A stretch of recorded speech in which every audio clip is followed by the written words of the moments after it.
Video अच्छा लगे तो लाइक, शेयर और चैनल को सब्सक्राइब करना मत भूलना। एक गैर कानूनी चिमेरा लैब में वैज्ञानिकों को पता चलता है कि हमारा मुख्य किरदार, एक बहुत ताकतवर एस रैंक चिमेरा नंबर 17, अब धीरे धीरे अपनी शक्ति खो रहा है। जब उन्हें लगता है कि अब इसका कोई उपयोग नहीं रहा, तो वो नंबर 17 को त्यागने का फैसला करते हैं। इसे खत्म करने के बजाय वे उसे हंटर्स के ग्रुप के साथ डेमन रियल में भेज देते हैं ताकि वो उनकी रक्षा करे, लेकिन उसे सख्त मना किया जाता है कि वो कभी वापस ना लौटे। डेमन रियल में घुसते ही अनगिनत मॉन्स्टर्स उन पर हमला करते हैं, लेकिन नंबर 17 सभी को बहुत आसानी से खत्म कर देता है और हंटर्स की जान बचा लेता है। जब मिशन खत्म होता है और गेट बंद होने लगता है, तो हंटर्स उसे वहीं छोड़कर भाग जाते हैं, जैसा कि पहले से ही प्लान किया गया था।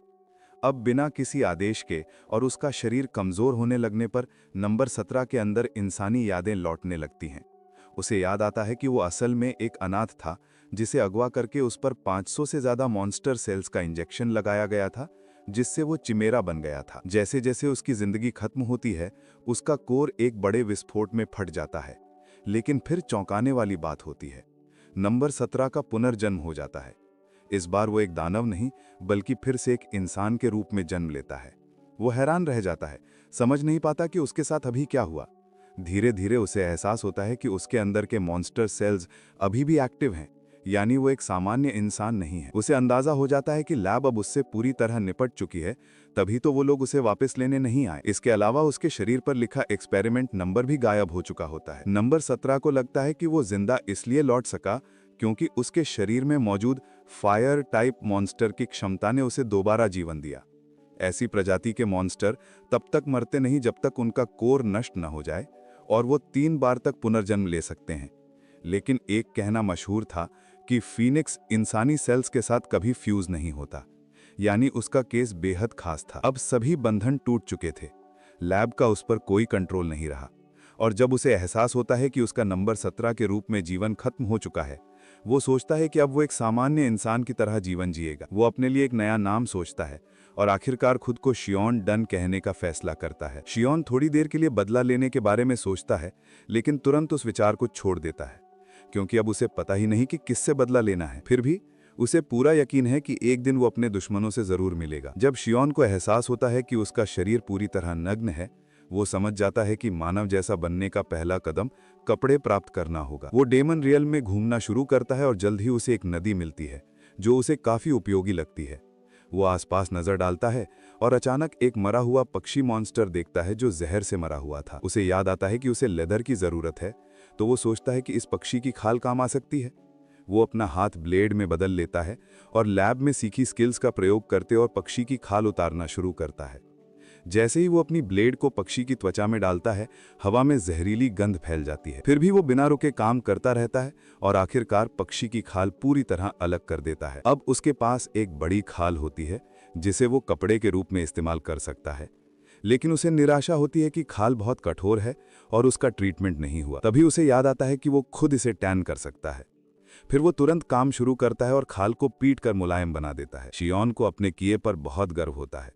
वो बिना समय गवाए उस खाल को काटकर अपने लिए कपड़े का आकार देता है। लेकिन जैसे ही वो ये कर रहा होता है, पीछे से अचानक कुछ आवाज आती है। वो मुड़ता है और देखता है कि वही पक्षी फिर से जीवित हो गया है। शियोन के दिमाग में झटका लगता है। वो नोटिस करता है कि वो पक्षी उसकी बातों पर रिएक्ट कर रहा है, जैसे वो उसकी बातें समझ पा रहा हो। शियोन और भी ज्यादा हैरान होता है, क्योंकि वो पक्षी तो मरी चुकी अवस्था में था, फिर भी किसी तरह जिंदा है। थोड़ी देर सोचने के बाद शियोन को समझ आता है कि शायद ये किसी अमर प्रकार का मॉन्स्टर है, और वो महसूस करता है कि अगर वो अभी भी पुराना नंबर 17 होता तो वो उस पक्षी को बिना सोचे मार डालता। लेकिन अब वो बदल चुका है। लेकिन क्योंकि वो पक्षी बहुत कमजोर हो चुका था और हिल भी नहीं पा रहा था, शियोन को उसे मारने का कोई कारण नहीं दिखा। उसने महसूस किया कि वे दोनों ही किसी न किसी तरह भाग्यशाली हैं। वो पक्षी से कहता है कि जैसे वो खुद अपनी दूसरी जिंदगी अच्छे से जीने वाला है, वैसे ही वो भी अच्छे से जिए। जैसे ही वो वहां से दूर जाने लगता है, शियोन मुस्कुराते हुए कहता है कि अगर किस्मत चाही तो शायद उनकी मुलाकात फिर कभी हो जाएगी। कपड़ों की समस्या हल हो जाने के बाद उसे एहसास होता है कि अब अगला कदम अपने लिए एक घर बनाना है। शियोन इधर उधर देखने लगता है और उसे सबसे पहले एक गुफा दिखाई देती है। लेकिन जैसे ही वो अंदर जाता है वहां एक विशाल सेंटीपीड टाइप मॉन्स्टर होता है। शियोन को इतना अंधेरा और गीला स्थान बिल्कुल पसंद नहीं आता, इसीलिए वो वहां से निकलने का फैसला करता है। लेकिन जाने से पहले वो उस राक्षस का सिर उड़ा देता है। गुफा छोड़ के निकलने के बाद शियोन भटकते हुए बर्फीले पहाड़ों तक पहुंच जाता है। वहां उसकी टक्कर कुछ आइस मॉन्स्टर से होती है, लेकिन वो उन्हें भी बहुत आसानी से हरा देता है। पहाड़ी इलाका देखकर वो सोचता है कि यहाँ रहना सही नहीं होगा, क्योंकि यहाँ उसे खाना खोजना बहुत मुश्किल होगा। वो परफेक्ट घर की तलाश में आगे बढ़ता रहता है। काफी खोज के बाद आखिरकार उसे एक ऐसी जगह मिल जाती है जो उसे पूरी तरह उपयुक्त लगती है। उस जगह पर एक झील है, आसपास हरियाली है और चारों ओर पहाड़ियों से घिरी हुई है। वो झील के पास जाता है और देखता है कि उसके अंदर बहुत सारी मछलियां हैं जिन्हें वो भोजन के लिए इस्तेमाल कर सकता है।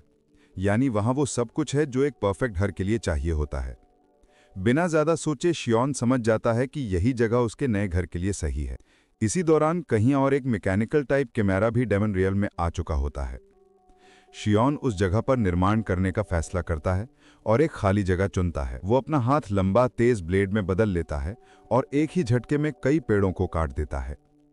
फिर वो लकड़ियों को इकट्ठा करता है और जमीन पर नींव रखने लगता है। जब वो नींव रखता है तो उसे पता चलता है कि जमीन असमान है। फिर वो जमीन को समतल करने में लग जाता है जब तक कि वो पूरी तरह बराबर न हो जाए। इसके बाद वो चारों कोनों पर मजबूत पेड़ों को गाड़ता है ताकि वे घर के खंभों का काम करें। फिर वो फर्श पर तख्ते लगाता है, लेकिन दीवारों के लिए उसके पास कील नहीं होती, तो वो स्नेल टाइप मॉन्स्टर्स के स्लाइम का इस्तेमाल करता है। वो जानता है कि ये स्लाइम बहुत मजबूत होता है, लेकिन उसे नहीं पता होता कि ये वाटरप्रूफ होगा या नहीं।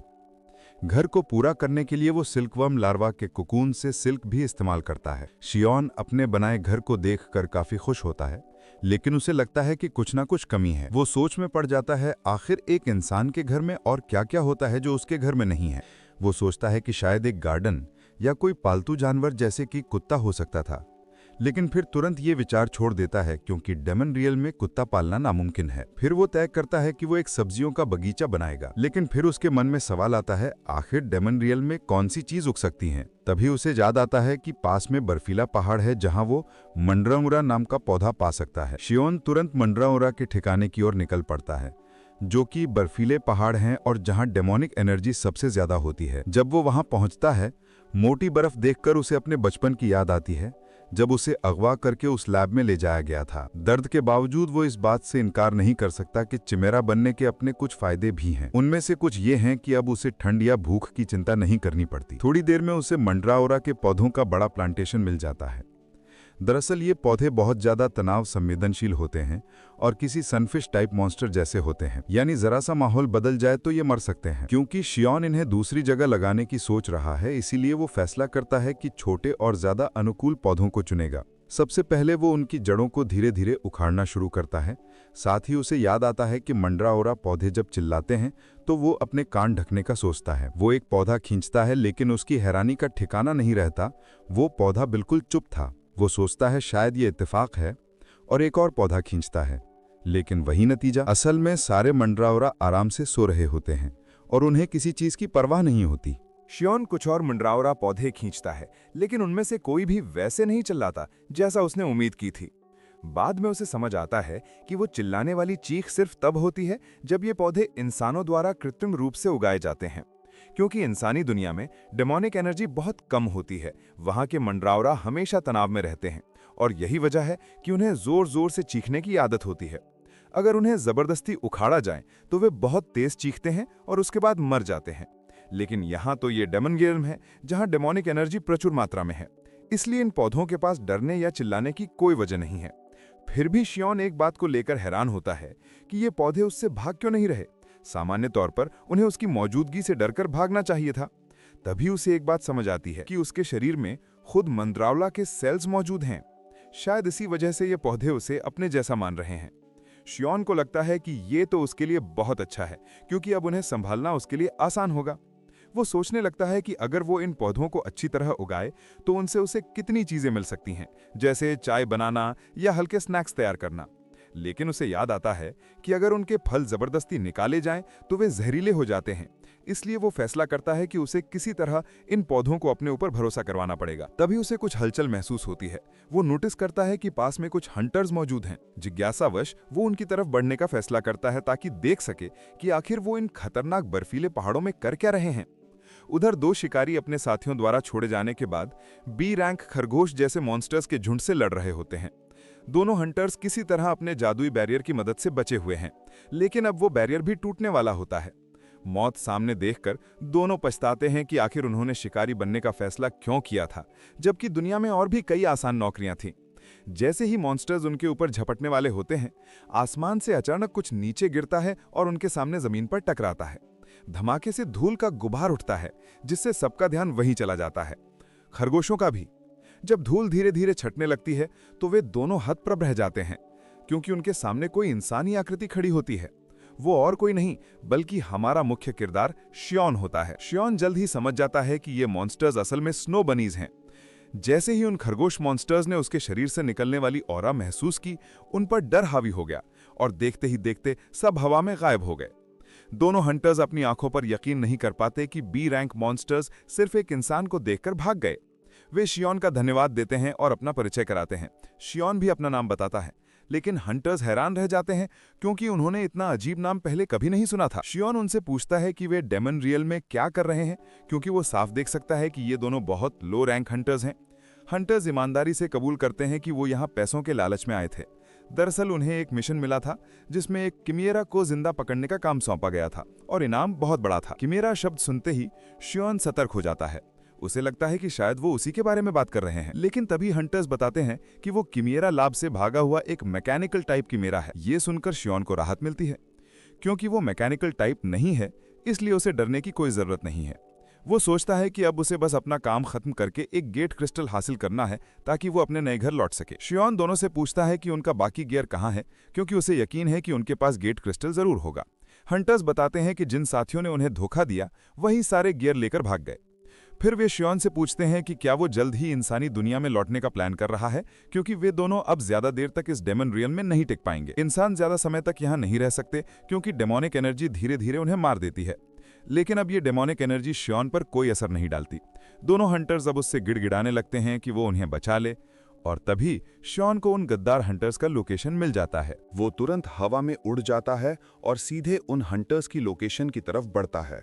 इधर वो दोनों हंटर्स डर के मारे हैरान रह जाते हैं, क्योंकि उनका संरक्षक सीधे उनकी आंखों के सामने से अचानक गायब हो गया था। उधर दूसरी जगह बाकी हंटर्स ने उस चिमेरा को घेर लिया है और अब उसे खत्म करने के लिए पूरी तैयारी कर रहे हैं। जैसे ही वे उस पर हमला करने वाले होते हैं, चिमेरा गुस्से में अपने बैटल मोड को एक्टिवेट कर लेता है और बहादुरी के साथ हंटर्स का सामना करने के लिए तैयार हो जाता है। इसी समय शियोन उस आखिरी जगह पहुंचता है जहां उसने चिमेरा की आभास महसूस की थी, लेकिन वहां उसे सिर्फ खून और हंटर्स का गियर मिलता है।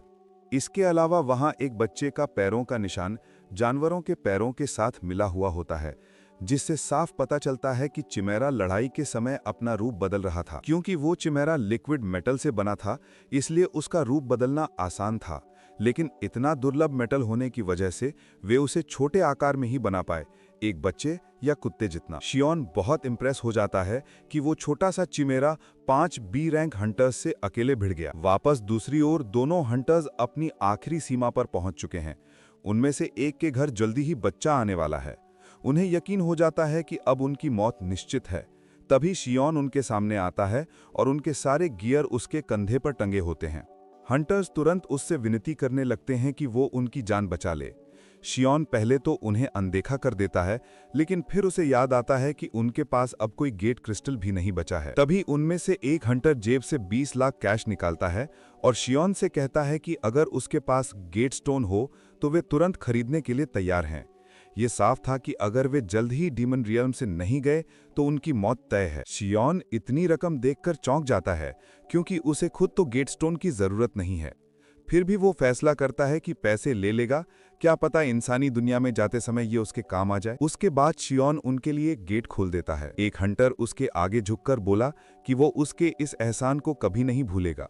फिर वो अपने थके हुए दोस्त को संभालता है ताकि वे दोनों वहां से जा सकें। यहीं शियोन बड़े ही सहज अंदाज में बोलता है कि गेटस्टोन की कीमत पहले तो सिर्फ 2 लाख ही थी, लेकिन हंटर बताता है कि कीमतें अब बहुत साल पहले ही बदल चुकी हैं। हंटर शियोन से पूछता है कि उसे इतनी दिलचस्पी क्यों है, तो शियोन बताता है कि उसे थोड़ा बुरा लग रहा है कि उसने उनसे ज्यादा पैसे ले लिए। अपने गिल्ट को दूर करने के लिए वो फैसला करता है कि बदले में उनके लिए कुछ और अच्छा करेगा। वो थके हुए हंटर के कंधे पर हाथ रखकर उसमें अपनी मना भरना शुरू कर देता है, जिससे हंटर्स हैरान हो जाते हैं। ये तकनीक इतनी खतरनाक थी कि ए रैंक हंटर्स भी इससे दूर भागते थे, क्योंकि अलग अलग मना टकराने से मना होल्स फट सकते थे, जिससे जान भी जा सकती थी। हंटर्स सोच रहे थे कि अब उनकी मौत पक्की है, लेकिन उनकी हैरानी की कोई सीमा नहीं रहती जब शियोन बिना किसी उलझन के ये काम कर देता है और डिमोनिक एनर्जी को पूरी तरह से शुद्ध कर देता है। दोनों हंटर्स एक दूसरे को कसकर गले लगा लेते हैं, क्योंकि उन्हें लग रहा था कि वे पहले ही मर चुके हैं। सारी मदद के बाद शियोन फैसला करता है कि अब उसे लौट जाना चाहिए। दोनों हंटर्स उसे बार बार धन्यवाद कहते हैं, साथ ही मन सोचते हैं कि उसकी मना कितनी जबरदस्त है जो वो इतनी आसानी से दूसरों में भी डाल सकता है। हंटर्स के जाने के बाद शियोन अपने घर लौट जाता है। वो खुश होता है कि उसकी ये यात्रा बिल्कुल सही रही। उसे नजर आता है कि मंड्रावरा के पौधे अब जाग चुके हैं और वो समझ जाता है कि अब इन्हें अपने बगीचे में लगाने का समय आ गया है। शियोन जमीन के एक हिस्से को चुनता है जहां वो मंड्रावरा पौधे लगाने लगता है, लेकिन जैसे ही वो उन्हें लगाता है ये पौधे कुछ उदास से लगते हैं। शियोन सोचने लगता है कि आखिर इन्हें क्या परेशानी है। फिर वो उन्हें थोड़ा मना देकर खुश करने की कोशिश करता है। जैसा उसने सोचा था वैसा ही होता है। मना मिलते ही पौधों का मूड अच्छा हो जाता है। शियोन को राहत महसूस होती है। उधर झाड़ियों के पीछे एक मैकेनिकल काइमीरा छिपा बैठा होता है। शियोन उसकी ऊर्जा साफ महसूस कर सकता है, लेकिन फिर भी वो कोई कदम नहीं उठाता जब तक कि वो खुद उससे संपर्क न करना चाहे। फिर शियोन अपने घर के अंदर जाता है और हंटर से मिली सारी चीजें टेबल पर निकालता है, जिनमें कैश, एक पोर्टेबल बर्नर, 8 गेट स्टोन्स, कुछ एक्स्ट्रा कपड़े और स्लीपिंग बैग्स होते हैं।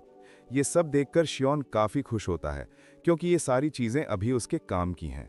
और सबसे बढ़िया बात, बैग के अंदर रामेन भी होता है। उसे याद आता है कि उसने आखिरी बार रामेन अनाथालय में खाया था। पेट भूखा है तो वो फैसला करता है कि आज अपने लिए रामेन बनाएगा। रामेन पैक पर दिए गए निर्देशों के अनुसार वो एक बर्तन उठाता है और पानी लेने बाहर निकलता है।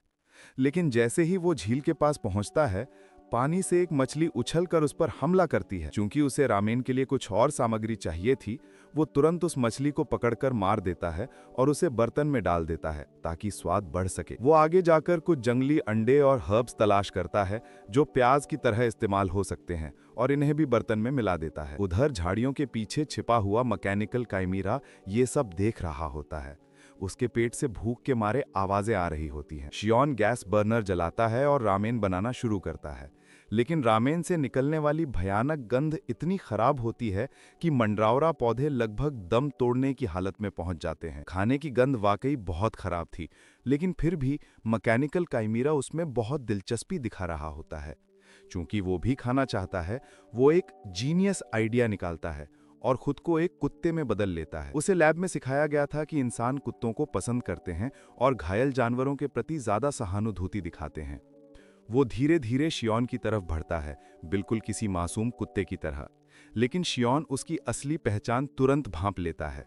वो समझ जाता है कि ये वही मैकेनिकल काइमीरा है। शियोन कुछ पल के लिए उसे गौर से देखता है और उसे एहसास होता है कि ये काइमीरा अभी छोटा और अनुभवहीन है, जो सीखने की कोशिश कर रहा है। वो सोच में पड़ जाता है कि आखिर ये बच्चा लैब से भागकर यहाँ डीमन रियल्म तक पहुंचा कैसे। चूंकि काइमीरा दोस्ताना रवैया दिखा रहा था, शियोन फैसला करता है कि उसे भी थोड़ा सा रामेन देना चाहिए। वो उसे अपने बनाए हुए भयानक दिखने वाले रामेन का हिस्सा ऑफर करता है। दोनों साथ बैठकर खाना खाने लगते हैं और उसी पल शियोन को अपने पुराने दिन याद आ जाते हैं, जब वो अनाथालय में अपने दोस्तों के साथ रामेन खाया करता था। खाना खत्म होने के बाद शियोन काइमीरा से कहता है कि अब वो जा सकता है, क्योंकि उसे सफाई करनी है।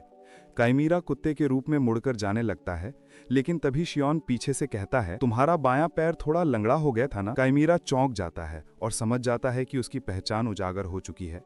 फिर वो तुरंत अपना पैर ठीक करने का नाटक करता है और चलते हुए दूरी बना लेता है। कुछ देर बाद शियोन तय करता है कि अब उसे थोड़ी धुलाई करनी चाहिए।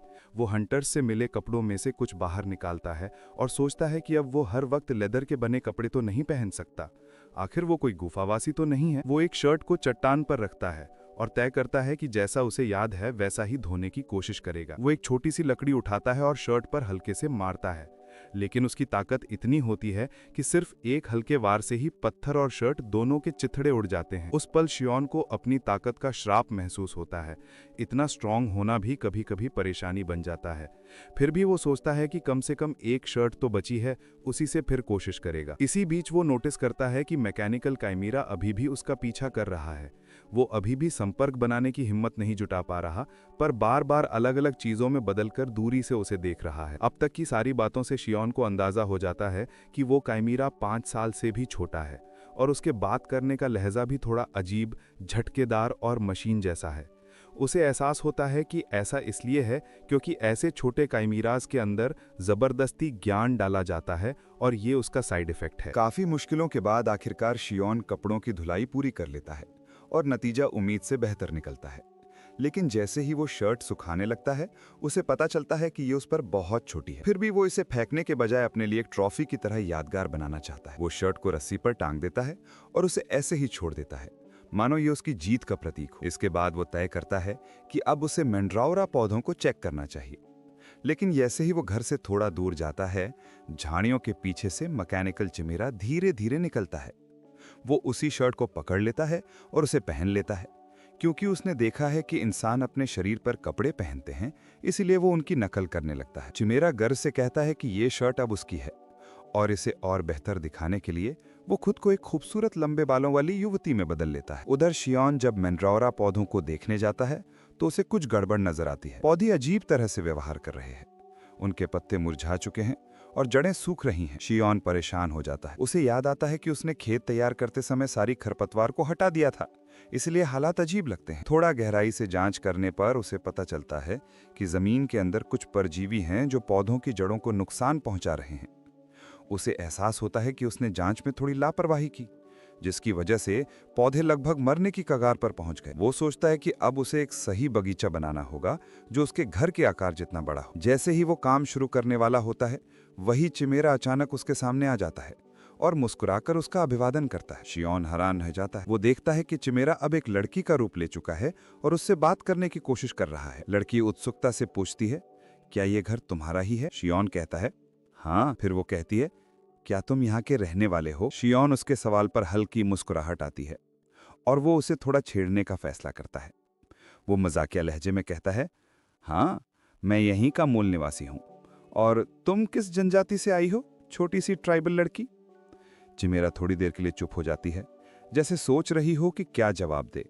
फिर तुरंत कहती है, मैं झरने के उस पार वाली जगह से आई हूँ। वो जगह इतनी दूर है कि तुम्हारे लिए वहां तक पहुंचना लगभग नामुमकिन है। शियोन मुस्कुराते हुए छेड़ने के अंदाज में पूछता है, ओह, तो तुम नारियल ट्राइब की हो जो झरने के पास रहती है? चिमेरा तुरंत सिहराकर कहती है, हाँ बिल्कुल, मैं वही नारियल ट्राइब से हूँ। शियोन हंसते हुए कहता है, और जो शर्ट तुमने पहनी है वो साफ साफ मेरी लग रही है। लड़की बहस करते हुए बोलती है, हमारे कबीले में जो चीज मिल जाती है वही हमारी हो जाती है। शियोन उसकी बात सुनकर हंस देता है और कहता है, ठीक है, तुम इसे रख लो, वैसे भी मुझे अब इसकी जरूरत नहीं है। फिर वो पूछता है, तो बताओ तुम यहाँ क्या कर रही हो? लड़की थोड़ा हिचकिचाते हुए कहती है, मुझे मेरे कबीले से निकाल दिया गया है, इसलिए मैं एक अनुरोध करना चाहती हूँ। वो सिर झुकाकर कहती है, क्या मैं तुम्हारे घर में रह सकती हूँ? प्लीज मना मत करो। शियोन मासूम बनते हुए थोड़ा खेलता है और पूछता है, रहने से तुम्हारा मतलब क्या है? लड़की बताती है, यहाँ काफी सुरक्षित लगता है और मुझे बस थोड़ी देर के लिए रहने की जगह चाहिए। शियोन समझ जाता है कि वो बस एक शरण चाहती है। वो मुस्कुराकर मान जाता है,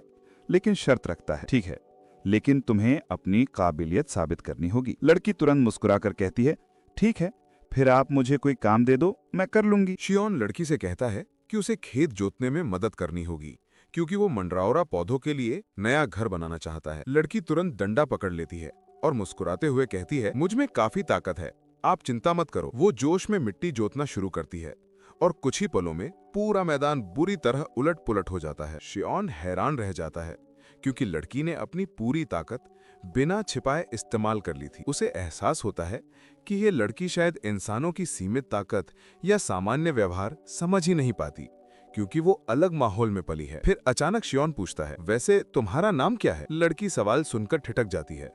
उसके पास जवाब नहीं होता, क्योंकि उसे कभी कोई नाम दिया ही नहीं गया था। थोड़ी देर सोचकर वो पास में खिले फूलों की ओर देखती है और मुस्कुराते हुए कहती है, मेरा नाम किम नारी है। शियोन समझ जाता है कि उसने फूल देखकर नाम रखा है, लेकिन वो बहस करने की बजाय सिर हिला देता है और काम में लग जाता है। थोड़ी देर में लड़की पूरा खेत तैयार कर लेती है।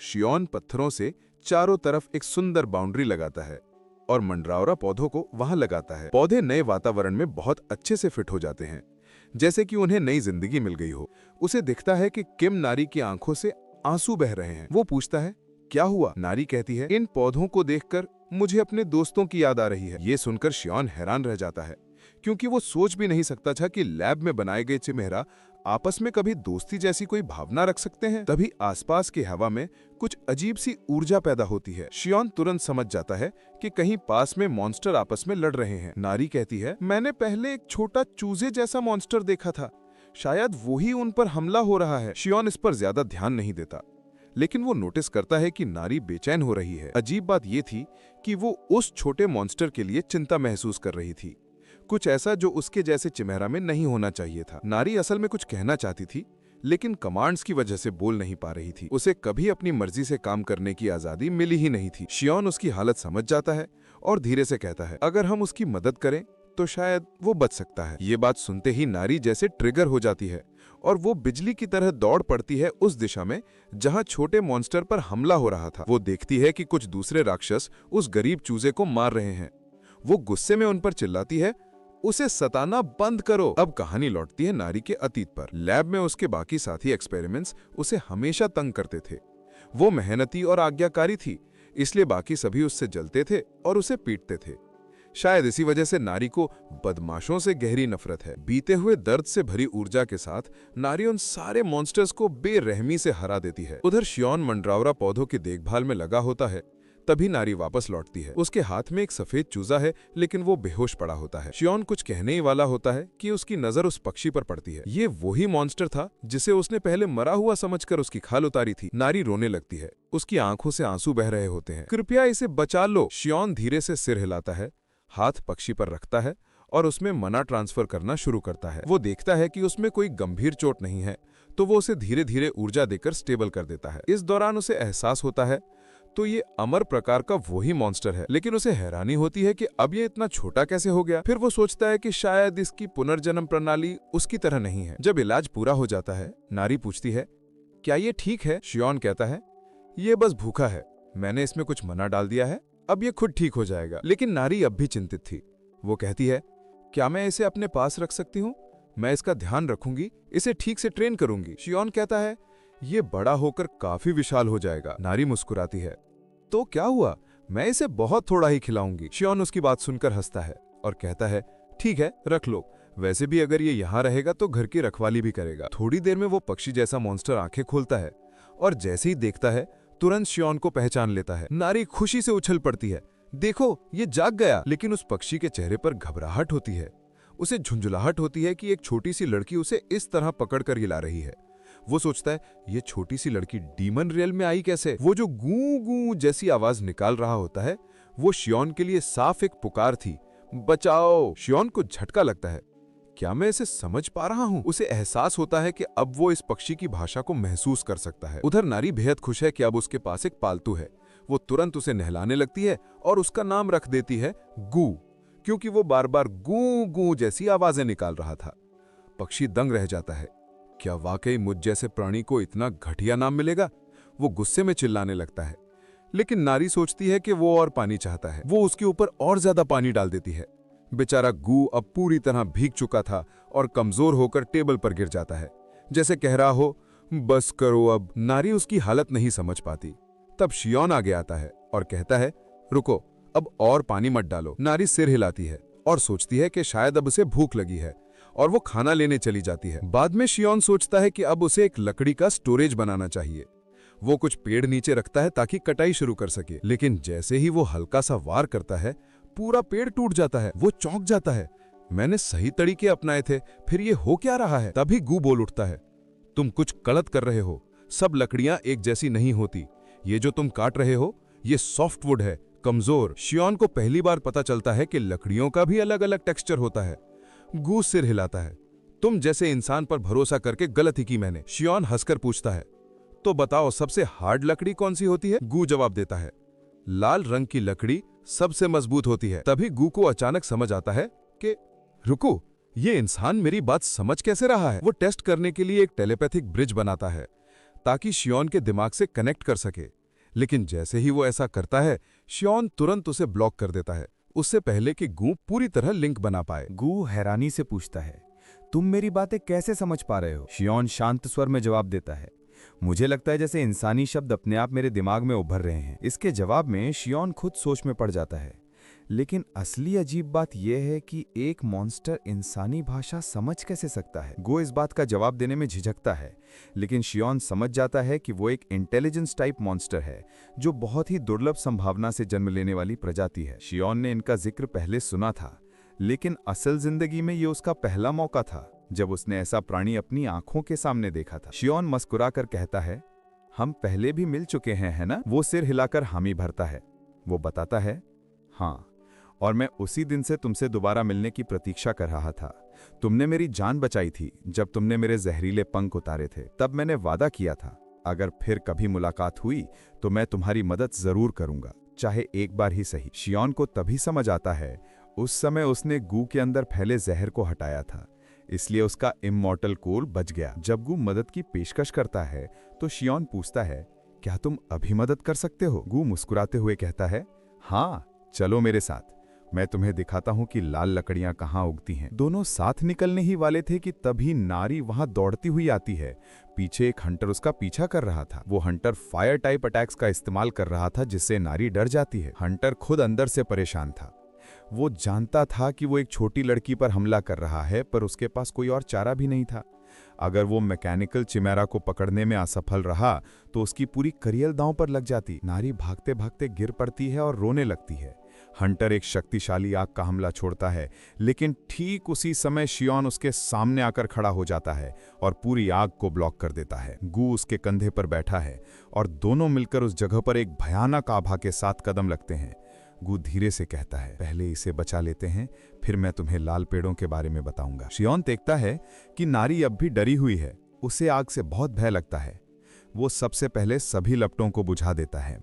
गू को गुस्सा आता है, एक हंटर होकर भी ये छोटे बच्चों को डराता है। उधर हंटर भी क्रोधित है। उसे समझ नहीं आता कि एक अनजान आदमी उसके मिशन में दखल क्यों दे रहा है। शियोन ठंडे स्वर में कहता है, बहुत बोलते हो, चुप हो जाओ। हंटर क्रोध में भर जाता है और अपने शरीर से और भी ज्यादा आग छोड़ने लगता है। तभी शियोन अपने एक वार से पीछे की पहाड़ी पर मना ब्लास्ट करता है, जिससे पूरी पहाड़ी टूटकर हंटर पर गिर जाती है। हंटर कुछ समझ पाता इससे पहले ही वो रेत और पत्थरों के नीचे दब जाता है। शियोन सहज भाव से नारी के पास जाता है और कहता है, अब डरने की जरूरत नहीं है। फिर वो हंटर की तरफ बढ़ता है और उसके सिर को खींचकर निकालने की कोशिश करता है, लेकिन जैसे ही पकड़ता है, हंटर के सिर से पूरा विग निकल आता है। शियोन हैरान रह जाता है और जब वो देखता है कि हंटर पूरी तरह गंजा है तो उसकी आंखें चौड़ी रह जाती हैं। नारी, जो कुछ क्षण पहले तक रो रही थी, अब जोर जोर से हंसने लगती है। मिस्टर बाल्डी! स्पष्ट था कि वो बहुत कॉन्शियस था अपने गंजेपन को लेकर और विग के पीछे अपनी इनसिक्योरिटी छिपा रहा था। इधर शियोन स्थिति को थोड़ी गंभीरता से देखता है। वो सोचता है, नारी की ताकत इस हंटर से तो कहीं ज्यादा है, फिर ये इससे हार कैसे रही थी? सच्चाई जानने के लिए शियोन टेलीपैथी का इस्तेमाल करता है। वो नारी के मन में झांकता है।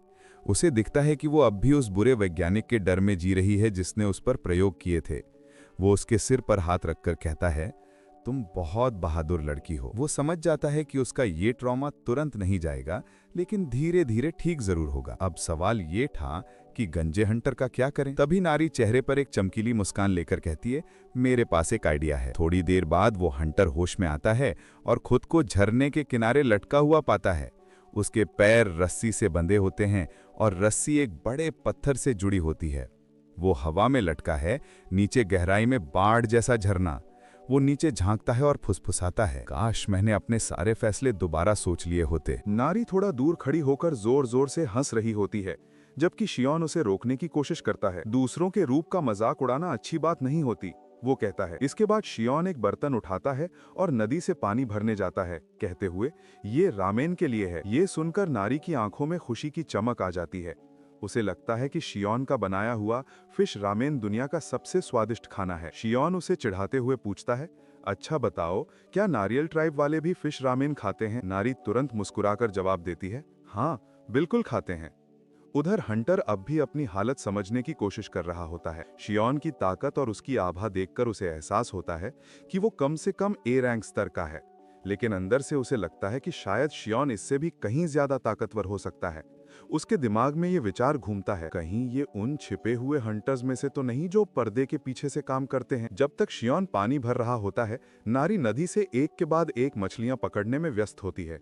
शियोन मुस्कुराकर कहता है, हमें बस एक मछली चाहिए, बाकी छोड़ दो। नारी खुशी से सर हिलाकर कहती है, ठीक है, और वो मछली बर्तन में डाल देती है। हंटर ये सब देखकर दंग रह जाता है। वो सोच नहीं पाता कि ये लोग इतनी बड़ी मात्रा में पानी रामेन बनाने के लिए क्यों जमा कर रहे हैं। वो आखिरकार चिल्ला उठता है, मुझे नीचे उतारो, मैं खुद रामेन बना दूंगा। शियोन मुस्कुराता है और कहता है, ठीक है, देखते हैं तुम्हारा हुनर भी। वो रस्सी काट देता है और हंटर को नीचे आने देता है ताकि वो खुद रामेन बना सके। हंटर तुरंत समझ जाता है कि अगर उसने गलती की तो उसकी कहानी यहीं खत्म है, क्योंकि शियोन और बाकी की मौजूदगी से पैदा हुई शक्ति का दबाव उसे लगभग घुटन महसूस कराता है। पसीना बहाते हुए वो तय करता है कि वो वही पारंपरिक तरीका अपनाएगा जो उसे आता है। वो मन ही मन सोचता है, 3 पैक रामेन हैं, अंदाजे से पानी डाल देता हूँ और 4 मिनट में तैयार कर दूंगा। वो टाइमिंग तय करने के लिए दिल की धड़कनों को गिनना शुरू करता है, और जैसे ही उसकी गिनती 200 पर पहुंचती है, वो सारे नूडल्स और सॉस उबलते पानी में डाल देता है। वो चाहता तो किमची भी मिलाता, लेकिन डेमन रियल में सड़क किनारे कोई कोरियन रेस्टोरेंट नहीं था। फिर भी वो पूरी लगन से बनाता है और कहता है, जो भी हो, मुझे कोई पछतावा नहीं रहेगा। कुछ देर बाद वो चुपचाप कहता है, रामेन तैयार है। सभी लोग उसकी तरफ देखते हैं। नारी सबसे पहले कहती है, ये तो शियोन के बनाए रामेन से बिल्कुल अलग लग रहा है। शियोन और बाकी सभी लोग जिज्ञासा से उसे चखते हैं, और जैसे ही पहला निवाला मुंह में जाता है, जैसे जायके का विस्फोट हो जाता है, पूरा माहौल बदल जाता है। नारी खुशी से उछलकर कहती है, ये तो बहुत स्वादिष्ट है। गू भी हैरान होकर पूछता है, क्या इंसान हमेशा इतना टेस्टी खाना खाते हैं? शियोन मुस्कुलाता है, मुझे खुद यकीन नहीं हुआ, लेकिन पहले इस स्वाद का आनंद लो। थोड़ी देर में सब बर्तन चाटकर खाली कर देते हैं और दिल से चाहते हैं कि थोड़ा और होता। तभी हंटर हिचकिचाते हुए पूछता है, तो आपको पसंद आया?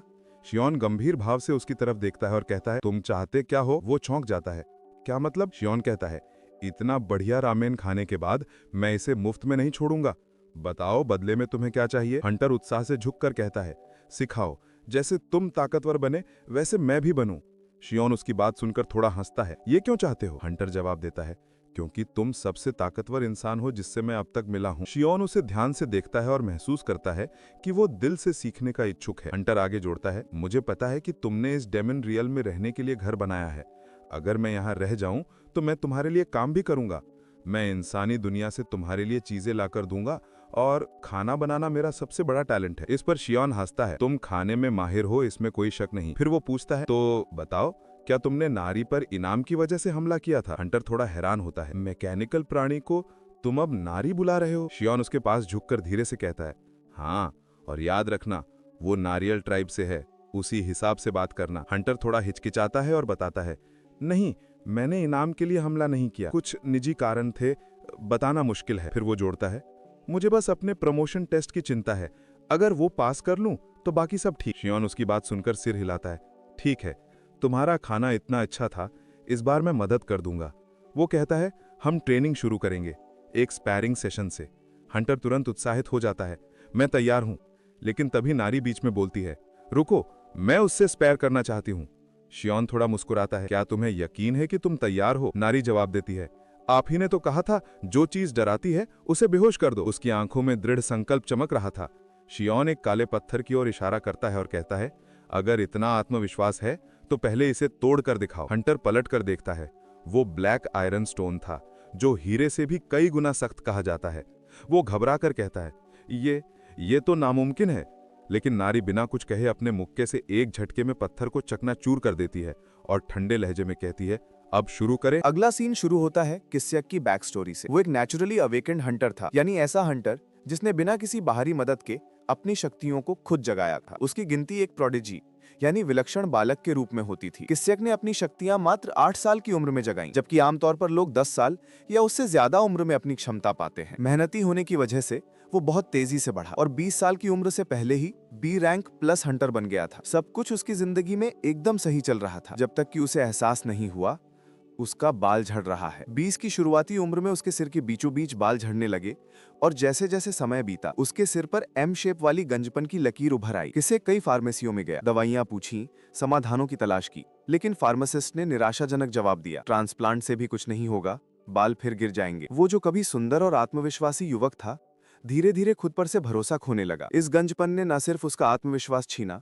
बल्कि उसकी हंटर के रूप में तरक्की भी रोक दी। सब कुछ खत्म सा लग रहा था जब एक दिन उसने टीवी पर एक रिसर्च प्रोग्राम देखा जिसे डॉक्टर हान मोंगडू चला रहे थे। हानबिट रिसर्च इंस्टीट्यूट के प्रमुख वैज्ञानिक डॉक्टर मोंगडू बता रहे थे कि कैसे गलती से उनके सिर पर एक दुर्लभ तरल पदार्थ, रेयर लिक्विड मटेरियल गिर गया था और इसके बाद उनके बाल चमत्कारिक रूप से फिर से उगाए। उन्होंने दावा किया कि उनकी उम्र 90 के करीब है, लेकिन उनके सिर पर आज भी पूरे बाल हैं। ये सुनकर किस्यक जैसे सोफे से उछल पड़ा। उसके अंदर उम्मीद की ज्वाला फिर से जल उठी। लेकिन जब किसी रिपोर्टर ने डॉक्टर से पूछा कि बचा हुआ लिक्विड वे किस काम में लाएंगे, तो उसने बताया कि मैं इसका उपयोग एक मैकेनिकल जीव में करूंगा और ग्रैंड प्राइज जीतूंगा। ये सुनकर किस्यक गुस्से से कांप उठा। वो पूरे मानवता का सबसे जरूरी आविष्कार छोड़कर किसी रोबोट पर इसे बर्बाद कर देगा।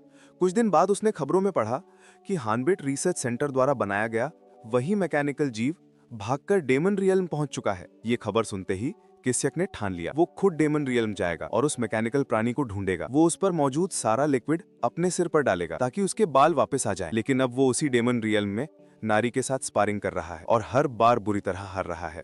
किस्यक को यकीन नहीं हो रहा था कि एक छोटी सी लड़की उससे इतनी ज्यादा ताकतवर हो सकती है। वो एक वार भी उसके ऊपर नहीं कर पा रहा था। शियोन उसे निराशा भरी निगाहों से देखता है और कहता है इससे ज्यादा की उम्मीद थी। लेकिन किस्यक हार मानने वालों में से नहीं था। वो मुस्कुराकर कहता है, मास्टर, मैं अगली बार बेहतर करूंगा, मैं हार नहीं मानूंगा। थोड़ी देर बाद शियोन आखिरकार अपनी लकड़ी की स्टोरेज कैबिनेट पूरी करता है, जो उसने गू के बताए रेडवुड के सुझाव पर बनाई थी। गूस की क्रिएशन देखकर सराहता है, वाह, ये बहुत समय तक टिकेगी। उधर जब सब अपने अपने कामों में लगे होते हैं, किस्यक लगातार ट्रेनिंग करता रहता है। वो नारी के हाथों पिट भी रहा है, लेकिन उसे कोई शर्म महसूस नहीं होती, बल्कि उसे एक अजीब सी आजादी महसूस होती है, क्योंकि अब उसने अपनी विग उतार दी है। गू किस्यक की फायर कंट्रोल क्षमता देखकर प्रभावित होता है, लेकिन साफ कहता है, इतना कंट्रोल होते हुए भी तुम एक बच्चे से क्यों हार रहे हो? शियोन हंसकर कहता है, नारी कोई आम बच्ची नहीं है। गू सहमति में सिर हिलाता है, लेकिन किस्यक पीछे हटने वाला नहीं था। वो कहता है, मुझे एक और मौका चाहिए। इस बार वो पूरी ताकत से लड़ाई शुरू करता है। उसकी लपटें ब्लेड के रूप में आकार ले लेती हैं और वो नारी पर वार करता है। ये वार सही निशाने पर लगता है, लेकिन लड़ाई पलट जाती है जब नारी अपना पूरा शरीर तरल रूप में बदल देती है। किस्यक अविश्वास में रह जाता है, ये क्या? उसी वक्त नारी वापस इंसानी रूप लेती है और एक जोरदार किक मारती है, जिससे किस्यक उड़कर पास की पहाड़ी से टकराता है। दीवार में गहरा दरार बन जाता है। खड़ी होकर नारी आत्मविश्वास से कहती है, अब मुझे आग से डर नहीं लगता और इसका श्रेय तुम्हें जाता है शियोन। किस्यक जमीन पर पड़ा रहता है, थोड़ा शर्मिंदा लेकिन सोच में डूबा हुआ। क्या अब वो अपनी सीमा तक पहुंच गया है? क्या वो बी रैंक से आगे कभी नहीं जा पाएगा? लेकिन उसकी एक खूबी थी, ना हारना, और उसी भावना के साथ वो फिर उठ खड़ा हो जाता है, चेहरे पर मुस्कान लिए हुए, और कहता है, एक और राउंड। तभी उसकी नाक से खून बहने लगता है। शियोन तुरंत पूछता है, यहाँ कितने दिन से हो तुम? किस्यक जवाब देता है, 9 दिन। शियोन कहता है, तुम्हारा शरीर ज्यादा देर यहाँ टिक नहीं पाएगा। तुम्हें वापस इंसानी दुनिया लौट जाना चाहिए, वरना डेमोनिक एनर्जी तुम्हें खत्म कर देगी।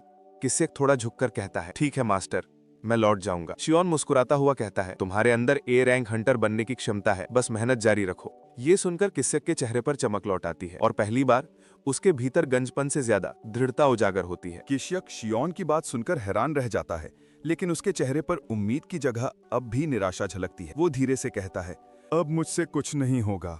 मैं लगातार 6 साल से ए रैंक परीक्षा में फेल हो रहा हूँ। हंटरों के बीच एक कहावत मशहूर थी कि अगर कोई 3 साल तक एक ही रैंक की परीक्षा पास ना कर पाए तो वो हमेशा के लिए असफल कहलाता है।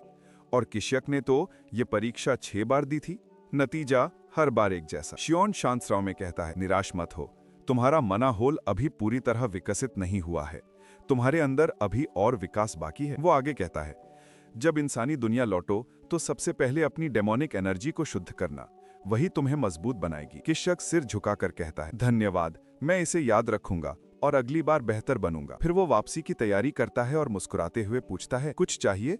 तुम्हारे रामेन खत्म हो गए हैं। शियोन हंसता है और कहता है, रामेन ही भेज देना, बाकी सब मेरे पास है। नारी हाथ हिलाकर उसे विदा करती है। सुरक्षित लौटना। और किशक मुस्कुराते हुए जवाब देता है, ट्रेनिंग जारी रखना, अगली बार मैं तुम्हें जरूर हरा दूंगा। जाते जाते वो मजाकिया लहजे में पूछता है, अरे किसी ने मेरी विग देखी क्या? शियोन मुस्कुराता है, नहीं, वो तो गायब है। किशक एक हल्की हंसी के साथ वहां से चला जाता है। उसके जाते ही गू शियोन से कहता है, क्या तुम्हें नहीं लगता कि उसे वापस इंसानी दुनिया जाकर तुमसे विश्वासघात करने का खतरा है? शियोन शांत भाव से पूछता है, तुम्हारे हिसाब से वो क्या करेगा? तुम तो दिमाग पढ़ सकते हो। गू कहता है, उसके इरादे साफ हैं, वो सचमुच ताकतवर बनना चाहता है। शियोन सिर हिलाता है, मुझे भी वही लगा, और मुझे ये बात पसंद है, उसकी सच्चाई। उसी वक्त नारी पास आकर पूछती है, क्या आप गू की बात सच में समझ लेते हैं? शियोन मुस्कुराता है, हाँ, अब हम एक दूसरे की भाषा समझते हैं। वो नारी को घर के अंदर ले जाता है और गर्व से दिखाता है, देखो, ये है वो कैबिनेट जो मैंने बनाया। नारी खुश होकर कहती है, बहुत अच्छा है, लेकिन घर थोड़ा अंधेरा लग रहा है। शियोन उसकी बात मानता है, हाँ, इसे ठीक करने के लिए खिड़की लगाना अच्छा रहेगा। वो अपनी शक्ति इस्तेमाल करते हुए दीवारों में बड़े बड़े हिस्से काटकर खिड़की